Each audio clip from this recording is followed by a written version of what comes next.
સુરતના ડિંડોલી વિસ્તારમાં આવેલી માતૃભૂમિ વિદ્યા સંકુલના શાળા દ્વારા અનોખી રીતે જ વાર્ષિકોત્સવની ઉજવણી કરવામાં આવી હતી, જ્યાં નાના ભૂલકાઓએ અલગ અલગ કૃતિઓ રજૂ કરીને સૌને મંત્રમુગ્ધ કર્યા હતા. સાથે શાળાના તેજસ્વી તારલાઓને અને તેમના માતા પિતાને મુખ્ય મહેમાન તરીકે બોલાવીને શાળાના સંચાલકોએ એક અનોખી પહેલ કરી હતી. આ કાર્યક્રમમાં મોટી સંખ્યામાં વિદ્યાર્થીઓ સહિત વાલીઓ પણ જોડાયા હતા અને બાળકોની કૃતિને વધાવી લેવામાં આવી હતી અને ઇનામ પણ આપીને પ્રોત્સાહિત કરવામાં આવ્યા હતા.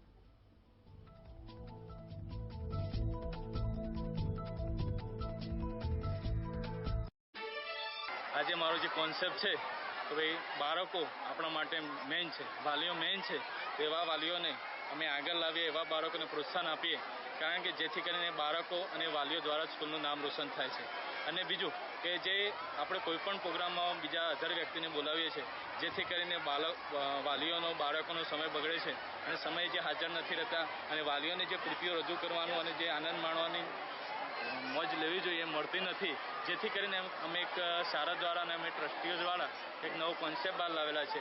એ કોન્સેપ્ટમાં અમારા મુખ્ય ગેસ્ટ અને અમારા જ મેઇન અતિથિ અમારા પ્રથમ એક્ઝામ જે વાર્ષિક એક્ઝામમાં બાળકો પ્રથમ નંબર લાવેલા છે અને વર્ષ દરમિયાન જે ફૂલ હાજરીવાળા છે બાળકો, એમને અમે સ્વાગત કરીએ છીએ, વાલીઓને સ્વાગત કરીએ છીએ અને એમને પ્રોત્સાહન કરી અને મુખ્ય મહેમાન તરીકે અતિથિ તરીકે અહીં આવકારીએ છીએ.